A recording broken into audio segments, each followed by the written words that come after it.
வணக்கம். Welcome to life horoscope spiritual channel. குரு பெயர்ச்சி 2026-27 1st of June 2026 குரு பெயர்ச்சி நைட்டில் வருது. இந்த குரு பெயர்ச்சி ரொம்ப விசேஷமான குரு பெயர்ச்சி. ஏன்னா 12 இயர்ஸ்க்கு அப்புறம், அதாவது 12 வருடத்துக்கு ஒரு முறை தான் குரு உச்சமாவார். மிதுனத்திலிருந்து கடகத்துக்கு குரு பெயர்ச்சி. இந்த பெயர்ச்சி ஒரு பொதுவான பலனா ஒவ்வொரு ராசிக்கும் நான் கிளியராக டீட்டெயிலாக நிறைய விஷயத்த சொல்லியிருக்கேன்.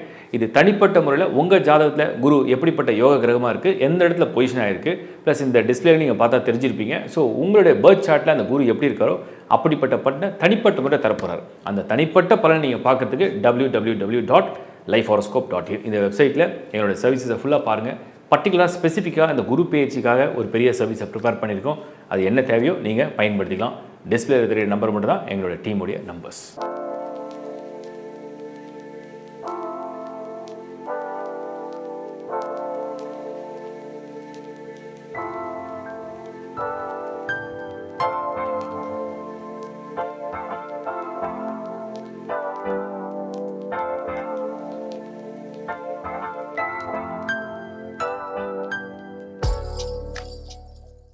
விருச்சிக ராசி 2026 1st June குரு பெயர்ச்சி. இந்த குரு வந்து உச்சத்துக்கு வர உங்களுக்கு வாக்கு ஸ்தானாதிபதி போய் உச்சம் அடையார். உங்களுக்கு 5th house லார்ட் போய் எக்ஸால்டட் உச்சம் ஆகிறார். விருச்சிகத்தை பொறுத்த வரைக்கும் முதல்ல இது நன்மையா தீமையா, எந்த இடத்துல குரு வரார்? 8லிருந்து 9ஆம் இடம். இப்போ இந்த டிஸ்பிளேல பார்த்தீங்கன்னா தெரியும் குருவுடைய பார்வை எங்கே விழுது? விருச்சிகத்திலே விழுது, உங்கள் ராசிலேயே விழுது, ஃபர்ஸ்ட் ஹவுஸ்லேயே விழுது. குரு 9ஆம் இடத்துல இருக்காருன்னா ஃபர்ஸ்ட் ஹவுஸில் விருச்சிகத்தில் குரு பார்வை, உங்கள் 3ஆம் இடத்துல குரு பார்வை, முன்னேற்றத்துக்கு 3ஆம் இடம். உங்களோட 5th ஹவுஸில் குரு பார்வை, அங்கே சனி இருக்கார், அங்கே குரு பார்வை விழுது. ஸோ விருச்சிக ராசியை பொறுத்த வரைக்கும் நான் உங்களுக்கு சொல்கிற விஷயம் என்ன அப்படின்னா, 2026 வருடத்தை பொறுத்த வரைக்கும் முதல்ல ப்ளஸ் என்னன்னு பார்த்துருவோம். விருச்சிகத்துக்கு lord of 2 and lord of 5. பொருளாதார ரீதியாக ரொம்ப நாளாக இந்த பேமெண்ட் பெண்டிங், அந்த பேமெண்ட் பெண்டிங், இது கிடைக்கல, அது கிடைக்கல, இந்த காசு வரல, அந்த காசு வரல, லோன் ட்ரை பண்ண கிடைக்கல, ஃபைனான்ஷியலாக ரொம்ப வீக்காக இருக்கேன், ரொம்ப டல்லாக இருக்கேன், இதெல்லாம் சால்வ் ஆக போகுது. 9ல் குரு போனார்னா அதிர்ஷ்டமான குரு, பாக்கிய குருன்னு அர்த்தம். ஃபாதர் மூலியமா சொத்து பங்கு வரணுமா, அது கிடைக்கும். பரம்பரை சொத்து கிடைக்கணுமா, கிடைக்கும். புகழ் வேணுமா, கிடைக்கும். விருச்சிகத்துக்கு ஒரு ஒரு ஒரு ஆலய பணி, ரொம்ப நாளாக ஒரு கோயில் கட்டணும்னு நினச்சேன், அதை கட்டுற பாக்கியத்தை உண்டு செய்யும். கோயில் கட்டுறதுக்கு உறுதுணையாக நிற்க வைக்கும். பில்கிரிமேஜ் டூர், நல்ல ஒரு புனித கஷேத்திரங்கள்லாம் நம்ம போய் ஒரு பயணம் பண்ணணும், ஒரு விசிட் அடிக்கணும், அதுக்கு ஒரு பாக்கியத்தை கொடுக்கும், கௌரவத்தை கொடுக்கும், சமூக மரியாதையை கொடுக்கும். இதெல்லாம் அந்த 9ஆம் இடத்துல ஒரு குருவே செய்வார் உங்களுக்கு. ஓகே, அந்த குருவுடைய பார்வை விருச்சிகத்தை என்ன பண்ண போகுது? இது வரைக்கும் சோர்ந்து போய் ரொம்ப டல்லாக மனவேதனையோட இல்லை மனவலியோட ரொம்ப கஷ்டத்தோட நம்ம தேர்வுமா தேர மாட்டோமான்ற அவநம்பிக்கையோட இருந்திருந்தால் இந்த குரு பார்வை உற்சாகத்தை கொடுக்கும். ஒரு ஃப்ரெஷ்னஸ் வரும் லைஃப்பில், ஒரு லைட் வரும், ஒரு எனர்ஜி வரும், ஒரு பாசிட்டிவிட்டி. யாரோ உங்களை வாழ்த்த போகிறாங்க, யாரோ உங்களுக்கு ஒரு குட் லக் சொல்ல போகிறாங்க, யாரோ உங்களுக்கு ஹெல்ப் பண்ண ஓடி வராங்க, யாரோ உங்களுக்கு கை கொடுக்குறாங்க, யாரோ உங்களை இன்வைட் பண்ணுறாங்க, ஃபேவராக நிறைய விஷயத்த பண்ணுறாங்க, நீ கேட்ட உதவியை கொடுக்குறாங்க, நீங்கள் கேட்ட விஷயத்த செய்கிறாங்க. அப்போ குரு பார்வை உங்களுக்கு அட்வான்டேஜாக வந்துட்டு இருக்கு. அதுதான் 1st of June. 1 year இருக்குது. அதிசார பயிற்சி நடக்கும். அது ஹார்ட்லி ஒரு 3 months தான். ஸோ டோட்டலாக அந்த 12 மாதங்களில் 9 மாதங்கள் விருச்சிக ராசி அந்த குரு பார்வையிலேயே வச்சிருப்பார். குரு பார்க்க உங்களுக்கு அந்த பாசிட்டிவிட்டி வந்துகிட்டே இருக்கும். ஸோ விருச்சிகம் இப்போ விட்டால் எப்போன்ற மாதிரி இந்த குருவுடைய பார்வை பெரிய ப்ளஸ். இது மட்டும் இல்லை, நான் இன்னும் சில விஷயம் ஆட் பண்ணுறேன். 3ஆம் இடத்துல உங்களுக்கு குரு பார்வை எழுது. 3ஆம் இடத்துல குரு பார்வை வந்தால் முன்னேற்றம் அதிகரிக்கும், வேகம் அதிகரிக்கும், துணிச்சல் அதிகரிக்கும். அந்த 3ஆம் இடத்துல உங்களுக்கு சகோதரர்கள் மூலியமாக வரக்கூடிய ஆதாயங்கள் கிடைக்கும், நெட்வொர்க் பெருசாகும், உங்களுக்கு நெய்பர்ஸ் கிட்டேருந்து ஹெல்ப் கிடைக்கும். உங்களுடைய சப்போஸ் நீங்கள் ஒரு பிஸ்னஸ் ஆண்டர்பிரனர் இருந்தீங்கன்னா உங்களுடைய ஒர்க்கர்ஸ், உங்களுடைய எம்ப்ளாயிஸ் மூலமாக உங்களுக்கு அட்வான்டேஜ் வரும். அவங்களாம் உங்களுக்கு பக்கபலமாக பூஸ்ட் பண்ணுவாங்க நல்லா. அந்த மாதிரி ஒரு ப்ளஸ்ஸை பார்ப்பீங்க. ஸோ விருச்சிகத்துக்கு இந்த ஃபர்ஸ்ட் ஹவுஸில் பார்வையும் 3rd ஹவுஸ்லையுமே பெரிய ப்ளஸ்ஸு. அண்ட் 9ஆம் இடத்துல உச்சமான குரு முழு பலத்தை காமிச்சிருவார். குரு பார்வை 5ஆம் இடம், உங்களோட 5th house. 5th ஹவுஸில் குரு பார்த்துட்டாருன்னா ஆட்டோமேட்டிக்காக உங்கள் மன நிம்மதியை கொண்டு வந்துடும். அங்கே சனி மன நிம்மதியை கெடுத்து, உடல் ஆரோக்கியத்தை கொஞ்சம் கெடுத்து, ஒரு மாதிரி ஒரு சோர்வு, ஒரு பயம், சில பேருக்கு பயம் சொல்லுவோம், சில பேருக்கு ஒரு ஸ்டெப் எடுத்து வைக்கிறதுக்கே துணிச்சல் இல்லாத ஒரு மனநிலை, ஆதரவு இல்லை, அன்பு காட்டவும் ஆள் இல்லை, நமக்கு சின்னதாக கூட உதவி பண்ண ஒரு ஆள் இல்லை, நம்மளை அட்லீஸ்ட் ஒரு மனுஷனாவது யாராவது மதிக்கிறாங்களா அப்படிங்கிற மாதிரி நிலைமையில் உள்ளவங்களாம் அந்த குரு பார்வை பெரிய ப்ளஸ்ஸு. அவமானங்கள்லாம் இனிமேல் வெகுமானமாக மாறிடும். 5th ஹவுஸில் சனி இருந்து அவமானத்தை கொடுத்து தலைகுனியை வச்சுருந்தாருன்னா இந்த முறை உங்களை வந்து தலை நிமிர்ந்து நடக்க வைக்கக்கூடிய பலனை கொண்டு வந்துடுவார். ஸோ தலை நிமிர்ந்து நீங்கள் வந்து நடக்கக்கூடிய வாய்ப்புகளை உருவாக்கக்கூடிய நேரம் தான் விருச்சிகம். இனிமேல் அழுகை அல்ல, இனிமேல் புன்முறுவல், சிரிப்பீங்க, சந்தோஷமாக நீங்கள் வந்து சிரிக்க போகிறீங்க, ஸ்மைல் பண்ண போகிறீங்க. ஏன்னா உங்களுக்கு அந்த குருவுடைய பார்வை அவ்வளோ பெரிய ப்ளஸ்ஸு. டெய்லி நீங்கள் போய் கடவுள்கிட்ட வேண்டுறீங்க, கடவுளை எனக்கு அதை கொடு, இதை கொடு, இந்த வேலை கொடு, அந்த வேலை கொடு, பணம் வேணும், அது வேணும், ஒன்றுமே செவி சாய்க்காமல் ஒன்றுமே செய்யலைன்னா உங்களுக்கு கடவுள் மேலே நம்பிக்கையே போயிடும். இந்த முறை நீங்கள் கேட்ட பிரார்த்தனையெல்லாம் ஒன்று ஒன்றா அதுக்கு வழியை காமிச்சிக்கிட்டே இருக்கும்.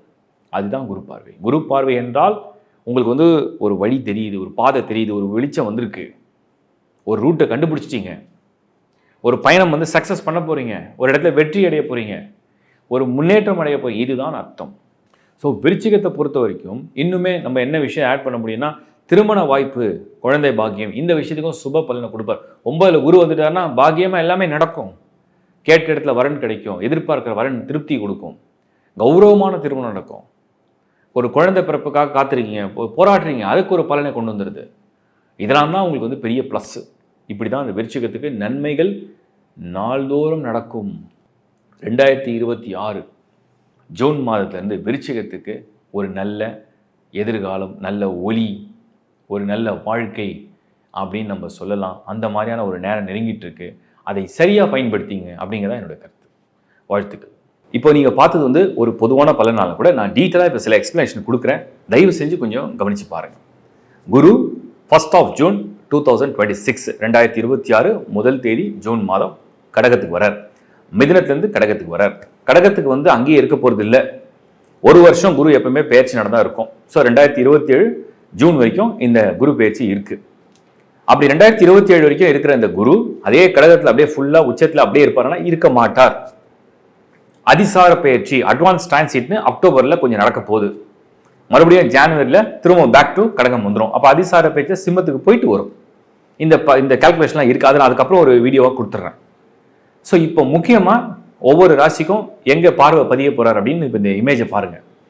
குரு கடகத்தில் இருக்காரா, உச்சத்தில் இருக்கார். ஸோ கடகன்றது உங்களுக்கு எங்கே இருக்குன்னு தெரியும். இப்போ இந்த இமேஜை பார்த்தா தெரிஞ்சிடும். உச்சத்தில் இருக்கார். அவரோட பார்வை எங்கே விழுது? கரெக்டாக ஃபர்ஸ்ட் நேரடியாக பார்வை மகரம். அவரோட 5வது பார்வை விருச்சிகத்தில் விழுது பாருங்க. அவருடைய 9வது பார்வை கரெக்டாக மீனத்தில் விழுது. ஸோ விருச்சிக ராசி, மகரம் அண்ட் மீனம் 3 ராசியை இந்த குரு பார்க்குறாரு. இப்போ கிளியராக புரிஞ்சுதா உங்களுக்கு? குரு பார்வை எங்கே இருக்குது தெரிஞ்சிட்டீங்க. அடுத்தது இந்த குரு இது ஒரு இண்டிவிஜுவல் ராசிக்கு தான் இப்போ நான் பலன்களை சொல்லியிருக்கேன். உலகளாவிய மாற்றங்களுக்கு பொதுவாக இந்த குரு பேச்சு நன்மையா தீமையா அப்படின்னு நிறைய பேர் என்கிட்ட கேட்ட கேள்விக்கு நான் கொடுக்குற பதிலை புரிஞ்சுங்க. இண்டிவிஜுவலாக உங்கள் ராசிக்கு நேரம் நல்லா இருக்குது, தசா புத்தி நல்லா இருக்குது, உங்களுக்கு பர்த் சார்ட்டில் வந்து குரு நல்லா இருக்காரு, யோகக்காரனாக இருக்காரு, குரு தசை நடக்குது, குரு புத்தி நடக்குதுன்னா இதோடைய பர்சன்டேஜ் அப்படியே ஆட் ஆகிட்டே வந்துடும். சப்போஸ் குரு தசை இல்லை, குரு புக்தி இல்லை, இண்டிவிஜுவலாக ஹாரோஸ்கோப்லையும் குரு ஃபேவராக இல்லை, குருவே கெட்டு போயிருக்கு சார்ட்லன்னா அதோட பர்சன்டேஜ் குறைஞ்சி கொடுக்கும். அவ்வளோதான் வித்தியாசம். இது முதல்ல தெளிவுபடுத்திடுறேன். அடுத்தது உலக நிகழ்வுகள் என்ன நடக்க போகுது அப்படின்னு பார்த்தீங்கன்னா, குளோபலாக குரு வந்து கடகத்துக்கு வரார், நல்ல விஷயம் தான். உச்சமாகறார், ஃபுல் பவரோட வரார், நல்ல விஷயம் தான். சனியை பார்க்குறார், சனியை சாந்தப்படுறார், நல்ல விஷயம் தான், இல்லைன்னு சொல்ல. ஆனால் இந்த குரு கேதுவை நெருங்கி இருப்பார். கேது வந்து ஆன்டி கிளாக் வைஸ், குரு வந்து கிளாக் வைஸ். ஸோ கேதுவை நெருங்கி இருப்பார் குரு. கேதுவை நெருங்கும் போது உலக ரீதியாக பொருளாதார பிரச்சனைகள், recession period, banking sectors, finance, economy இது எல்லாமே கொஞ்சம் பாதிக்கிற மாதிரி ஒரு சூழ்நிலையை உருவாக்கும். இதில் பர்டிகுலராக அக்டோபர் மாதத்தில் இந்த குரு கேதுவோட இணையும் பொழுது, குரு வந்து சிம்மத்தில் கேதுவோட இணையும் பொழுது பொருளாதார ரீதியாக ஏகப்பட்ட மாற்றங்கள், உலகளாவிய மாற்றங்களை கொண்டு வரும். அப்போ ஒரு அப்ஸ் அண்ட் டவுன்ஸ் தான் இருக்கு. ஸோ குளோபல் எக்கனாமி நீங்கள் இந்தியா மட்டும் நம்ம எடுக்க முடியாது. குரு வந்து ஒரு பிளானட் அப்படின்னு சொன்னால் டோட்டல் அந்த குளோபலாகவே நிறைய அது வந்து ஒரு ஒரு ஏற்றத்தாழ், ஒரு அன்சர்டனிட்டியை கொண்டு வந்துடும். அந்த மாதிரி ஒரு சிச்சுவேஷன் வருது. இது உச்சமான குரு தான் அதை மேக்ஸிமம் பண்ணுவார்னு அர்த்தம். உச்சம்னா ஃபுல் ஸ்ட்ரென்த்து. ஆனால் அது நல்ல பலனை கொடுத்தா நல்லதாகவும், தீய பலனை கொடுத்தா தீயதாகவும் இருக்கும். சரி, அப்போ எல்லாருக்குமே கெட்டு போயிடுமா அப்படின்னு கேட்டிங்கன்னா, ஒரு கொலாப்ஸ் ஆகுது. அதில் சில பேருக்கு அட்வான்டேஜும்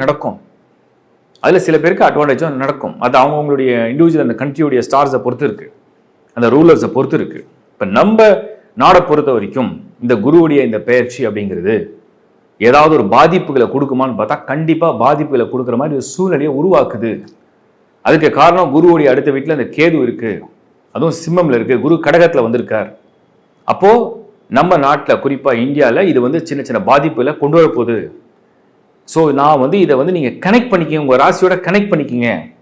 பர்த் சார்ட்டில் குரு எப்படி இருக்கார், உங்களுக்கு வந்து என்ன ராசி, என்ன லக்னம், என்ன தசா, என்ன புக்தி, அதுக்கப்புறம் நீங்கள் என்ன மாதிரியான ஃபீல்டை ரிலேட் பண்ணி இருக்கீங்க. ஸோ நான் சொன்ன மாதிரி பேங்கிங், ஏன்னா குரு வந்து உங்களுக்கு வந்து பொருளாதாரத்துக்கு மெயின் பிளானட்டே அவர் தான். ஃபைனான்ஸ், பொருளாதாரம், ஃபைனான்ஸ் எல்லாம் மெயின் பிளானட் அவர் தான். ஒரு பேங்க் கடன் கொடுத்தா தான் ஒருத்தரால் ஒரு பொருளை வாங்க முடியும், ஒரு வளர்ச்சி அடைய முடியும், அப்புறம் இஎம்ஐ பே பண்ண முடியும், அப்புறம் இன்னும் முன்னேற முடியும். உலகமே ஒரு நாடுகிட்ட கடன் வாங்கிட்டே தான் இருக்கும். ட்ரெஷரி பாண்ட் கொடுக்குது, அப்புறம் கடன் வாங்குது, வேற ஒரு இடத்துல ஒரு கடன் வாங்குறோம், மில்லியன்ஸ் ஆஃப் மணி வந்து நம்ம வந்து பேங்க்ல கடன் வாங்குறோம், வேர்ல்டு பேங்க்ல வாங்குறோம், எல்லா இடத்துலையும் கடன் வாங்குற சூழ்நிலை உருவாக்குது. ஸோ கடன் வாங்கினா தான் நம்மளால வாழ்க்கையை வந்து நடத்த முடியுன்ற சூழ்நிலை இருக்கு. அதுக்கு அதிபதியே இந்த குரு தான். பொருளாதாரம், உலக பொருளாதாரம். ஸோ இது எல்லாம் அவரை பேஸ் பண்ணி தான் இருக்கு. அது கொஞ்சம் இந்த வருஷம் 2026-27 சரியான பொசிஷன்ல இல்லை. இதுல என்னன்னா இன்னொரு விஷயம் வந்து கேதுவுடைய டிரான்சிட் வந்து இந்த வருஷம் எண்டில் நடக்கும். அப்போ மறுபடியும் குருவோடைய அது சேர்ந்து நிற்கும். இந்த மாதிரி இருக்கு. ஸோ நெக்ஸ்ட் 2026 ஜூன்லேருந்து 2027 ஜூன் வரைக்கும் இந்த சிச்சுவேஷன் இருக்கு. நான் இதை வந்து முன்கூட்டியே உங்களுக்கு தகவல் கொடுக்குறேன். இது மாதிரி தான் நான் நிறைய தகவல்களை சனி பயிற்சி அப்பவும் கொடுத்தேன். சனி வந்து 2025 மார்ச் மாதம் பயிற்சி அடையும் போதும் நான் வந்து சொல்றேன், உலக அளவில் பார்க்கும்போது நீர்நிலை, கடல் சம்மந்தப்பட்டது, ஆயில் சம்மந்தப்பட்டது பிரச்சனை வரும். அது இப்போ வெடிச்சது. 2026 ஜனவரிலையும் நான் பிப்ரவரி மாத ராசி பலனையும் கிளீனாக கொடுத்தேன். டிராவல் பிளான் பண்ணுறவங்க ஜாக்கிரதை. அதுவும் மிடில் ஈஸ்ட்டை பற்றி நான் மென்ஷன் பண்ணியிருக்கேன். அவங்க வந்து அந்த சோல்ஜர்ஸை பற்றி, போர் பற்றி கொஞ்சம் நான் இண்டிகேஷன்லாம் கொடுத்துருக்கேன். நான் நிறைய ஓப்பனாக பேசுறதில்லை. இனிமேல் அது வந்து எல்லாரும் கேட்க ஆரம்பிச்சிட்டீங்க. ஸோ நான் என்ன பண்ண போகிறேன்னா, ஒவ்வொரு மாதமும் 50 days ஒன்ஸ் வந்து இதை பற்றி நான் சில வீடியோஸ் நான் ஷேர் பண்ணுறேன். உலகளாவிய அந்த நிகழ்வுகள்லாம் என்ன நடக்க போகுது அப்படிங்கிறத நான் ஃபோர்காஸ்ட் பண்ணி உங்களுக்கு ப்ரிடிக்ஷன் கொடுக்குறேன். ஸோ இது வந்து யாரையும் பயமுறுத்துறதுக்காக கிடையாது. இது வந்து எங்களை பற்றின பெருமையை சொல்கிறதுக்காக கிடையாது.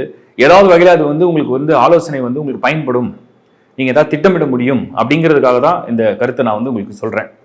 ஸோ இப்போவும் இந்த குரு பேச்சை பார்க்குற எல்லாருக்கும் என்னுடைய தாழ்மையான ஒரு வேண்டுகோள், வெறும் ஒரு ராசிக்கு பார்த்துட்டு இப்படி நடந்துருமா அப்படி நடந்துமா அப்படி ஃபிக்ஸ் பண்ணாதீங்க. முதல்ல மைண்டை ஓப்பனாக சொல்கிறேன் நான்.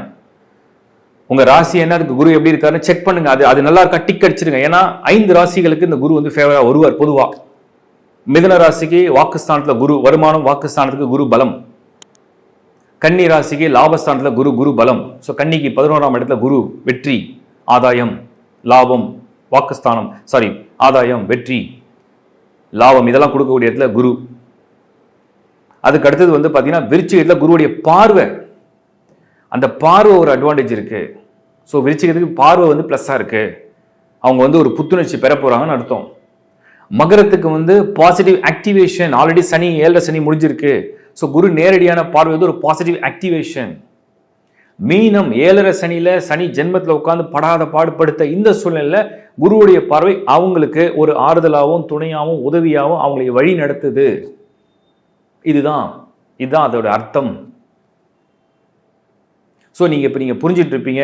மகரம், விருச்சிகம், மீனம், மிதுனம் அண்ட் கன்னி இதுக்கெல்லாம் ஆதாயமான காலங்களாக இருக்கு. இதை பற்றின இன்னும் நிறைய டீட்டெயிலான வீடியோ தனித்தனியாக ஒரு டைட்டிலில் கொடுக்குறேன். ஃபுல்லாக பாருங்கள், புரிஞ்சுங்க. உங்கள் நண்பரோட ஒருவரோட தயவுசெய்து ஷேர் பண்ணுங்கள். சப்ஸ்கிரைப் பண்ணி உங்கள் மேலான ஆதரவு கொடுங்க. ஏன்னா நீங்கள் சப்ஸ்கிரைப் பண்ணும்போது எங்களுக்கு அது இன்னொரு பெரிய பூஸ்ட். அதுக்கப்புறம் கமெண்ட்ஸ் வந்து நான் ரிப்ளை கொடுக்க ஆரம்பிச்சிருக்கேன். முன்னாடியும் கொடுத்துருக்கேன், இப்போ நான் மறுபடியும் அந்த ரிப்ளை கொடுக்குறேன். உங்களுக்கு வந்து கமெண்ட்ஸ் வந்து ஃபஸ்ட்டு 2 to 3 days. ஏன்னா அடுத்தடுத்த வீடியோ அப்லோட் ஆகும்போது அதுக்கு நான் கமெண்ட்ஸுக்கு ரிப்ளை கொடுக்க போகிறேன். அதனால் நீங்கள் கமெண்ட்ஸ் வந்து யாருக்காவது டவுட்னா உங்கள் ஃபுல் தகவலை எழுதாதீங்க. ஷார்ட் அண்ட் ஸ்வீட்டாக என்னன்றதை டவுட்டை கேட்டுருங்க. நான் ரிப்ளை கொடுக்குறேன், பாருங்கள். தேங்க்யூ. தேங்க்ஸ் ஃபார் வாட்சிங் life horoscope. Is bye from Shankar Narayan. வணக்கம்.